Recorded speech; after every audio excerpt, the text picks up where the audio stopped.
I just completed 100 days of no alcohol, meaning the entire 2026, I've been alcohol free so far until last night. And I drank a bottle of prosecco. And this morning, I felt absolutely awful. And I'm going to tell you exactly what happened when I woke up. But let me tell you, this is not a relapse story. It's actually a really good data point for me. And it's probably one of the most useful ones I've collected since the start of this year.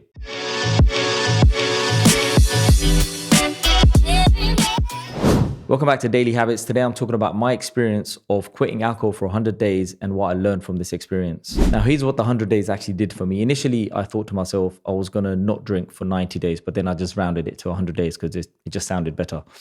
And then off the back of that, I was able to remove social aspect of drinking, because sometimes when I would close my laptop at the end of a work day, say on a Thursday or a Friday or Saturday, if I wasn't going out, then that would be my cue to maybe open a bottle of Prosecco or a beer and have just like an innocent drink.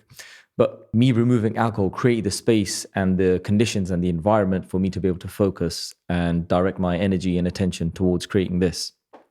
And that's one of the benefits that's come out of it. Another byproduct of me not drinking in the last 100 days was that I've been probably the most consistent with creating content and publishing it online for the last 90 days. I haven't missed a day for the last 90 days. And that's not something I've ever done before. And that's been quite a game changer for me, because just showing up consistently online and speaking about the things that I want to speak about and sharing my message has been helpful in turn in trying to grow my business. So that's been another plus point. What's really moved the needle actually is that when you have a drink, you fall into this, then the comfort of, you know what, let me just, you end up reaching for a snack, as innocent as it may be. And you generally keep healthy snacks in the house. But even then, it becomes a bit of a feast, because once you have a drink, then you start to kind of relax, and then you do other things that take you down that downward spiral. I'm not saying it's all bad, and I'm not saying that you should just quit alcohol and go the other route. Obviously, do as you please. But for me, the game changer was that because I wasn't drinking, I was turning to other things that I do enjoy, but probably was taking out less time for. Now, as weird as it sounds, one of them for me is meditation. What I found myself doing over the last 100 days was just meditating way more than I ordinarily would have. Like, I've been doing meditations before bedtime, and they've been probably one of the best sessions of meditations I've had. Just meditating before bed has been a real game changer, in the sense that I feel really at ease and my nervous system is really calm and relaxed and at peace, and it helps me sleep better. How does that relate to drinking? Well, if I had just even one or two innocent drinks, I know I wouldn't then sit down and meditate. I would probably want to switch off, meaning I'd probably do something else, like either scroll on my phone or watch a bit of Netflix. Again, nothing wrong with those choices, but I just found myself not leaning toward that because I didn't find joy in being entertained or watching anything, and I wasn't getting hooked by any TV show. So meditation became my go-to over the last 100 days. Now, I don't want to sound like a saint or a monk. I've not been meditating every day, but just meditating more regularly before bed, which I wouldn't otherwise have done if I was having a drink every couple of times a week. And that's been a game changer. Specifically, last week, during one of my morning meditations, I had the most profound and beautiful experience. And it's hard to actually put into words, but I felt so connected. I literally had streams of tears just flooding my face. During this session, I was just overwhelmed with this sense of joy, and I was experiencing tears of joy. And the thought that was going through my mind at the time was, wow, what a beautiful moment this is, that I'm sitting here doing this meditation, and that caused me to cry. And I'd never felt anything like it. It was just absurd and quite hard to put into words as well. But it was also the most beautiful thing, because in that moment, I felt like there was absolutely no problems in my life. I experienced what we call anand in Sikhi, which is basically means true bliss. And it was such a magical moment. And I think I haven't experienced anything like that before, but I think it was a cumulative effect of me not drinking for X period of time, which allowed my mind and my body to get to a state where chemically I can even generate and feel that feeling. I personally think I probably wouldn't have achieved it had I been drinking the night before or a few days earlier, because I think chemically I wouldn't create that environment in my body for me to have that experience. So that was a huge takeaway for me. And I don't think anything can match that experience for me personally. So if I was just to take away just one thing from me not drinking for 100 days, that would probably be the one that I would point to. Another great advantage of not drinking has been me being more present with my children at home. Now, it's something that I regularly it's something that I take pride in anyway, in terms of being a present parent. I can always be more present, and there's, of course, so much room for improvement. But generally speaking, I like to be quite hands-on and be present when my children are around and be aware of my actions and what I'm saying and what I'm doing. Not being on my phone too much if they're trying to talk to me, or if they don't have my attention, then I would normally just ask for them to just give me a moment so I can finish what I'm doing so that I can divert my attention towards them. That being said, I found myself being less distracted and more present with them, and evenings were just more chill and more about them rather than, oh, let's have a drink today. And then it goes into maybe, again, watching a movie or something like that with the kids. Again, nothing wrong with that, but we're just spending our time more consciously together, which I thought was also a good byproduct of not having a drink, especially in front of the children, because I also think that has another impact on them. Because what would sometimes happen if I would pop a bottle of prosecco in a fancy glass, then guess what? My son would be like, oh, I want to drink in a fancy glass. Then he would go and have some sparkling water with a flavored mixer or something. And nothing wrong with that for now, but in the future, you are as good as your environment. So if I'm drinking in front of my children, I'm probably also passing that on as a habit for them to be okay with when they grow up. And they may or may not choose to do that regardless of whether I drink or not. But I do think that our actions as parents affect our children. But I'm going to be honest with you, like the first 40 days, I actually felt deprived. I felt like on some days, I felt like, man, I could really do with a drink today.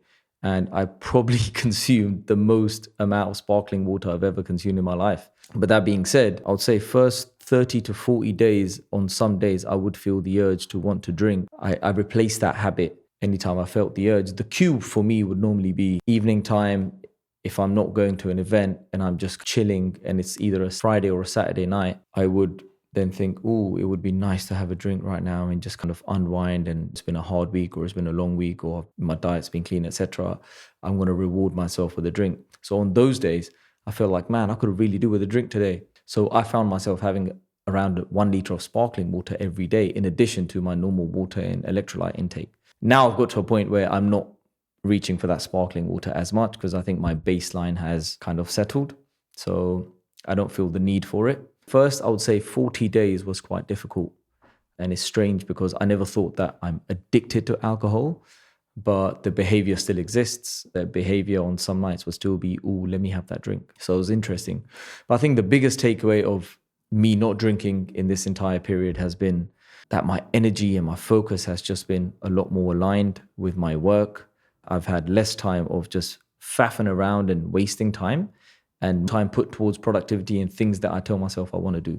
So me making one decision at the beginning of the year and then removing the choice of saying, oh, I might have a drink today, just completely removing that choice was quite liberating, actually, because I know that that's not an option anymore. So I may as well put my time into other things that are taking place in my life right now, such as this podcast, or such as being more available for my clients, such as developing other things in my business in the background. Another great outcome of me doing this was I actually stopped going gym last year for 7 months. I quit training, and this was due to a surgery, which I haven't spoken about on the show before, and I may do an episode on it down the road. But pre-surgery, I took 3 months out of gym, and then post-surgery, I had another 4 months out of gym. So in total, I was 7 months out of training, which is not like me. I never like to take that much time out of training. So in January, when I said I'm not going to drink anymore, it was also to do with the fact that I wanted to get my strength back, get my habits right again, get into the gym again, start training, start eating clean. So this decision kind of coincided really well with that. 3 months in, I feel like my strength's come back. Diet's generally been cleaner and on point. And just removing alcohol from that has been a game changer as well, because obviously alcohol messes with your recovery. If you're on a journey right now where you've stopped alcohol for a while, whether it's been a week or 10 days or a little bit longer, just know that you may or may not get the feeling of wanting to reach for that drink. I think if you stick with it for about 30 days, after that, the urge disappears. Now, let me tell you why I actually drank last night. So after the 100 days were over, as I was getting to the end of the 100 days, I told myself I'm going to extend it to 6 months, which I'm gonna still. But last night I drank as an experiment. and I wanted to see what it's going to do to me, how I'm going to feel in the moment, but also more importantly, how I'm going to feel the next day. And of course, it's not like I haven't done it before. I've done it before, but I sort of forgot the feeling and I wanted hard evidence for myself again. So it was a deliberate choice. And this morning I woke up feeling, well, first of all, last night after drinking, we ended up getting a takeaway and also ended up having a bit of sugary snacks, namely chocolate chip cookies, which tasted really good. And I probably still would have had them, just probably wouldn't have had as many as I did. Ended up having 3, which is through the roof for me. Usually I wouldn't indulge in that many. And I was also doing a movie night with the kids and I fell asleep on the sofa. I think if I hadn't drank, I probably wouldn't have fallen asleep and I would have finished the movie. So another downside of drinking. So it wasn't just a moment of weakness last night. It was a conscious decision saying, actually, you know what, I'm going to have a drink today. I'm going to see how I feel and then I'm going to reassess tomorrow morning. This morning, I have to be very honest, I woke up with a headache. The first thing I did was I came downstairs to have some electrolytes. My choice of electrolytes, I normally drink this brand called Humantra. If you haven't tried it, give it a go. I'll link it in the description below. But I absolutely love the berry pomegranate flavor and also the apricot flavor as well. It's quite nice. But anyway, so I had my electrolytes first, but still felt groggy.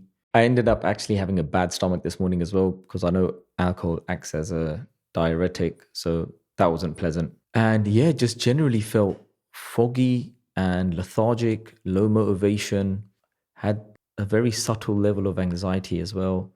Luckily, my day was starting late, didn't have anything to attend to early morning. But that's the other thing. When you have to wake up early, just having a drink the night before really messes with that sleep and wake up cycle and pattern. So yeah, don't get me wrong. I'm just going to say this. I've drank my entire adult life, but at the moment I am pro no drinking, especially after last night's experience and the advantages I've seen in the last 100 days of not drinking.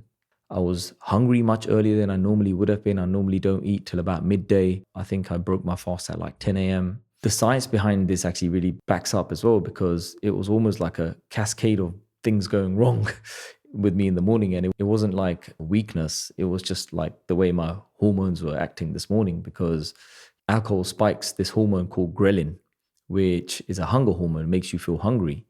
And it suppresses the other hormone called leptin, which tells your body that you're full. So leptin was being suppressed. My body's probably producing more ghrelin. So I felt hungrier than I should have. And just my balance in my body was just slightly off. And of course, we know that alcohol is also a depressant. Hence, I was feeling slight anxiety this morning. And normally, like I wouldn't have noticed these differences in the past, but because this is the first time that I've not had alcohol for such a long period. I've quit for 40 days in the past, but never done 100 days. So I'm just, I guess, more aware of these things that were taking place in my body and with me mentally when I woke up this morning. So my nervous system just felt a bit off and my body temperature was generally higher. I felt hotter. So it was a bit weird. So what does this mean? It means that for me, I think the experiment worked. I wanted to see what the alcohol is going to do for me, even though I know what it's done in the past. But I wanted to know specifically after 100 days of going clean, how would it affect how I wake up, my energy in the morning, how I'm going to feel physiologically and also emotionally. And I think the change was a bit drastic for me, if I'm honest. I had a lack of focus and lack of energy this morning. And I think my conclusion is that I'm still going to now carry on for the next 3 months. I'm going to continue to my 6 months of no drinking because I truly feel that this version of me, like currently what I'm doing in my life and where I'm at, doesn't require alcohol to pass time or to have a good time with my friends or to socialize. I believe I can do those things without alcohol. And I'm just enjoying being alcohol free and clean and being able to focus on the things that are important. And my focus and my energy seem to be much better. I'm training and I'm in better form, better shape. And I'd like to see that continue. Does that mean I'm never going to have alcohol? I'm not saying that, never say never. Maybe the occasional drink. I know for the time being, it's definitely a full stop. And then we'll see how it goes after the 6-month period is over. And I think the boring truth about these habits is that you don't always know what something is costing you until you remove it. And you also don't know what you've built until you test it. So I know what kind of lifestyle and habits I built for myself after testing it last night and now getting a contrast between the two. I can have a clear definition between the two and I can say, actually, you know what, I'm going to choose this for now. I really don't like the effect of this. So off the back of that, I know I definitely want to continue not drinking anytime soon. Why am I sharing all of this? I'm sharing it because I think I've had a great deal of benefit come out of not drinking, and the environment that I was raised in. And I think the times that we live in, alcohol is such a big part of the normal culture in our society. Whether we look at Punjabi culture, the Sikh society, or we just look at general youth culture, especially in the Western world in general, everything revolves around alcohol. Now, I'm not saying that people should completely stop drinking. If you wish to do so, continue. But I guess I wanted to try something different that I haven't done before. And it's not been that hard. It's not as hard as people make it out to be. It's actually quite normal to not drink. Additionally, I did a 30-day no sugar challenge during this 100-day period as well. Yeah, I did it to just set a better baseline for myself in terms of my sugar intake. But after having completed that 30 days and returning back to having a nice piece of dark chocolate or a date with my coffee, I realized that I actually don't want to quit sugar. I actually like the taste and I enjoy it, and I enjoy it in a healthy amount and not overindulging, and that's all right. Whereas I didn't feel the same with alcohol. I'm probably not going to continue with alcohol anytime soon, and we'll see what happens in the future. But the reason why I'm telling you this is because I think we give it too much power and we make it much bigger than what it is. If you want to stop drinking, if you want to experiment, just bloody say no. Just take that leap. Just give yourself 30 days and see how you're going to feel, or go for a 90 days or 60-day challenge. It's actually not as hard as it seems. And you will quickly realize how much time you buy back as well, and also how much money, because alcohol is not cheap. So that's my 2 cents on that. If there's something you're looking to do, you don't have to commit to forever. Commit to 30 days or 60 days or 100 days or 90 days or whatever means something to you, and see what happens, see what comes up for you. Message me, email me, or drop me a comment here down below. I'd love to hear from you, and I'd love to hear your experience of how you felt going through it. If you've enjoyed this episode, then please share it with someone who you think might benefit from it. Also, if you can do me a favor and hit the subscribe button wherever you're listening, it's going to help me keep coming back every week and sharing more stuff like this with you.